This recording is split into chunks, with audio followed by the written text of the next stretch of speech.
नमस्कार, मेरो ओखलढुङ्गा टिभीमा यहाँहरूलाई स्वागत छ।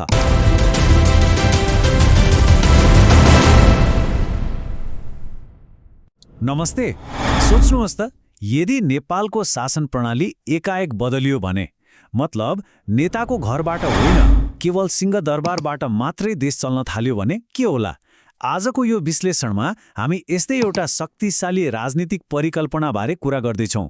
यो एउटा यस्तो सोच हो जसले देशको शासन प्रणालीलाई नै पुरै बदल्न सक्ने क्षमता राख्छ।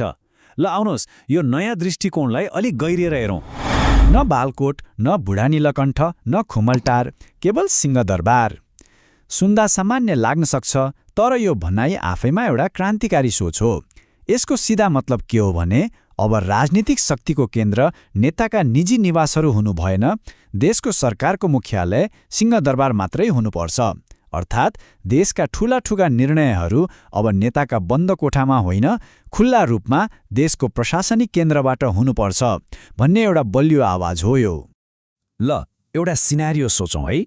चुनाव सकियो र देशमा एउटा यस्तो सरकार बन्दैछ जसको नेतृत्व रासोपाले गर्दैछ। तर यो कुनै सामान्य गठबन्धन सरकार होइन, यो त झन्डै 2/3 बहुमत भएको एउटा शक्तिशाली एकल सरकार हो।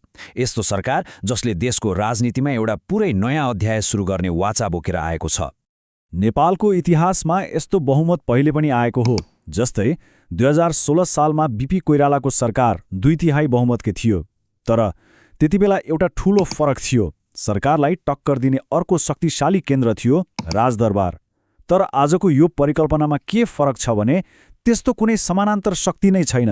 राजदरबार छैन, सम्पूर्ण शक्ति केवल संसदमा छ। हो, यही कारणले यो सरकारलाई ऐतिहासिक रूपमै शक्तिशाली र सबैभन्दा महत्त्वपूर्ण स्थिर बनाउन सक्छ। ल यो त भयो नयाँ व्यवस्थाको परिकल्पना। तर यो आउनु अघि हाम्रो सिस्टम कस्तो थियो त? अलिकति पछाडि फर्केर हेरौँ। त्यो एउटा यस्तो युग थियो जसलाई हामी अस्थिरता र गोप्य सम्झौताको युग भन्न सक्छौँ। एउटा यस्तो समय जहाँ देशका भाग्यको फैसला सिंहदरबारको हलमा होइन, नेताहरूका व्यक्तिगत बैठक कोठामा हुन्थ्यो। पछिल्लो समयको राजनीतिक घटनाक्रमलाई सम्झ्यौ त एकचोटि। केही महिनाको छोटो अन्तरालमै सरकार फेरिने, गठबन्धन बदलिरहने, यो त एउटा चक्र जस्तै बन्यो होइन र? यसले देशमा एक किसिमको राजनीतिक अराजकता नै ल्यायो, जहाँ सरकार ढाल्ने र बनाउने खेल एउटा सामान्य न्यू नर्मल जस्तै बन्न पुग्यो। अनि त्यो सबै अस्थिरताको केन्द्र कहाँ थियो त? सिंहदरबारमा? थिएन। त्यो थियो नेताहरूका निजी निवासमा। देशका ठूला निर्णयहरू कहिले बालकोट, कहिले बुढा नीलकण्ठ त कहिले खुमलटारमा हुन्थे। यसरी घरबाटै देश चलाउने एउटा खतरनाक अभ्यास नै बस्यो, जहाँ देशको भविष्य नेताहरूको बैठक कोठामा चियाको चुस्कीसँगै तय हुन्थ्यो। त्यो पुरानो प्रणालीको खेल नै अलि फरक थियो। मुख्य कुरा के थियो भने, सत्ता साझेदारी र व्यक्तिगत स्वार्थ। निर्णयहरू त्यही आधारमा हुन्थे। कहिलेकाहीँ त झन् व्यापारी र बिचौलियाको घरमा मध्यरातमा बैठक बसेर देशको सत्ता समीकरणको टुङ्गो लाग्थ्यो। यो एउटा यस्तो प्रणाली थियो जहाँ जनताको एजेन्डाभन्दा नेताहरूको स्वार्थले नै सधैँ प्राथमिकता पाउँथ्यो। ल अब त्यो पुरानो अराजक अवस्थालाई एकछिन बिर्सिदेऊ र एउटा पुरै नयाँ प्रणालीको परिकल्पना गरौँ। यो एउटा यस्तो केन्द्रीकृत स्थिर शासन हो जहाँ सबै निर्णय एकै ठाउँबाट एउटै पार्टीको नेतृत्वमा हुन्छ। अनेक थरी आवाज होइन, केवल एउटै आवाज, र त्यो ठाउँ अरू कुनै होइन, त्यो हो सिंहदरबार। यहाँनिर यी दुई प्रणाली बीचको फरक छर्लङ्गै देखिन्छ। एकातिर छ विभिन्न नेताका घरबाट चल्ने अस्थिर गठबन्धनको सरकार, अनि अर्कोतिर छ सिंहदरबारबाट चल्ने एउटै बलियो सरकार। अब सोच्नुस् त, यस्तो अवस्थामा निर्णय गर्ने प्रक्रिया, देशको स्थिरता र सरकारको काम गर्ने शैलीमा कति फरक पर्ला? पक्कै पनि आकाश र जमिनको फरक पर्छ। अनि यो नयाँ प्रणालीले काम चाहिँ कसरी गर्छ त?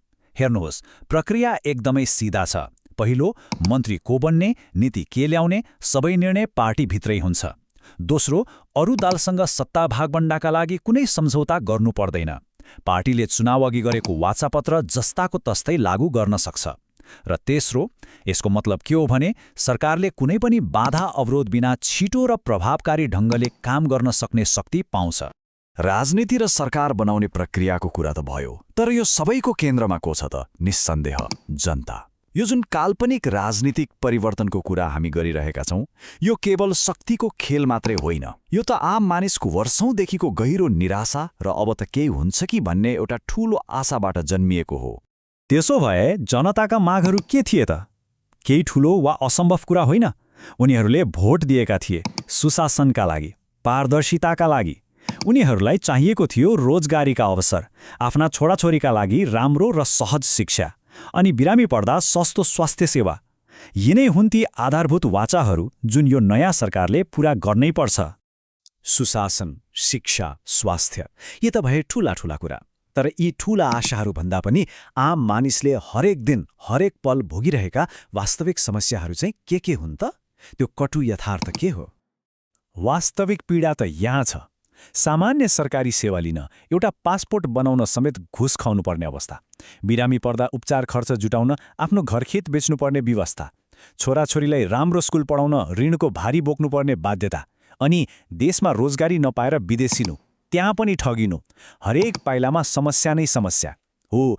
यिनै दैनिक सङ्घर्षहरू हुन् जसले एउटा ठूलो राजनीतिक परिवर्तनको माग गरिरहेका छन्, र यिनै समस्याको समाधान जनताको पहिलो र अन्तिम अपेक्षा हो। अब यो विश्लेषणको अन्त्यतिर लागौं र यो परिकल्पनाको अर्को पाटो हेरौं, त्यो हो जिम्मेवारी। यति ठूलो शक्ति र यति ठूलो जनमत पाउनु भनेको काँधमा जिम्मेवारीको एउटा पहाड नै बोक्नु हो। जनताको अपेक्षा पूरा गर्नुपर्ने दबाव सायद नेपालको इतिहासमै यति धेरै कहिल्यै थिएन होला। यही जिम्मेवारीलाई सम्बोधन गर्दै पार्टी नेताको यो भनाइ आएको छ। रासोपाका सदस्यहरूले देशको भारी बोक्नेछन्, आफ्नो चाहनाको भारी देशलाई बोकाउने छैनन्। यो भनाइले जनताको विश्वासप्रतिको प्रतिबद्धतालाई देखाउँछ। यो एउटा वाचा हो कि अब व्यक्तिगत स्वार्थ होइन, देश र जनताको हितलाई नै पहिलो प्राथमिकतामा राखिनेछ। यो साँचो हो कि वर्षौंदेखि जम्मा भएका समस्याहरू एकै रातमा समाधान हुँदैनन्। यो असम्भव कुरा हो। तर सबैभन्दा महत्त्वपूर्ण कुरा के हो भने सुरुवात सही हुनुपर्छ। सरकारले आफ्नो पहिलो दिनबाटै साना साना कामबाटै भए पनि जनतामा एउटा आशा जगाउनै पर्छ। त्यो आशा हो अब चाहिँ देश बन्छ भन्ने विश्वास। अन्तमा यो एउटा प्रश्नमा आएर सबै कुरा टुङ्गिन्छ। सिंहदरबारबाट शासन गर्ने दृष्टिकोण एकदमै स्पष्ट छ, शक्तिशाली पनि छ। तर के यो अभूतपूर्व शक्तिले जनतासँग गरिएका ती बाचाहरूलाई साँच्चीकै वास्तविकतामा बदल्न सक्ला? यो प्रश्नको जवाफ त भविष्यले नै दिनेछ।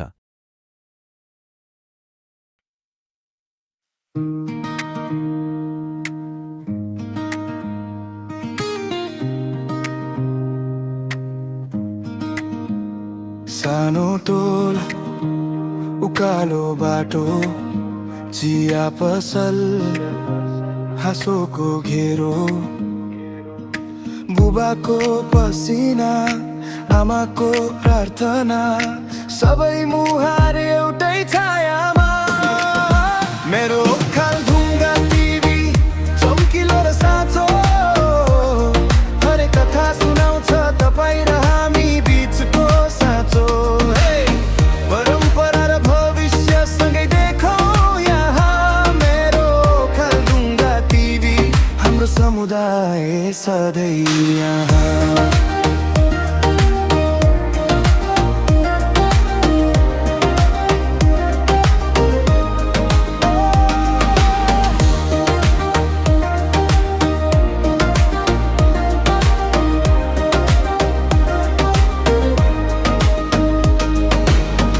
सन्ध्या झ्यालैबाट हेर्दा बज्ने गीत मनमै परेर बस्दा, दाजु दिदी दूरीको शहरमा यही पर्दाले जोडिदिन्छ फेरि घरमा। मेरो खालढुङ्गा टिभी चम्किलो र साँचो, हरेक कथा सुनाउँछ तपाईँ र हामी बीचको साँचो। परम्परा र भविष्य सँगै देखौँ यहाँ। मेरो खालढुङ्गा टिभी, हाम्रो समुदाय सधैँ यहाँ।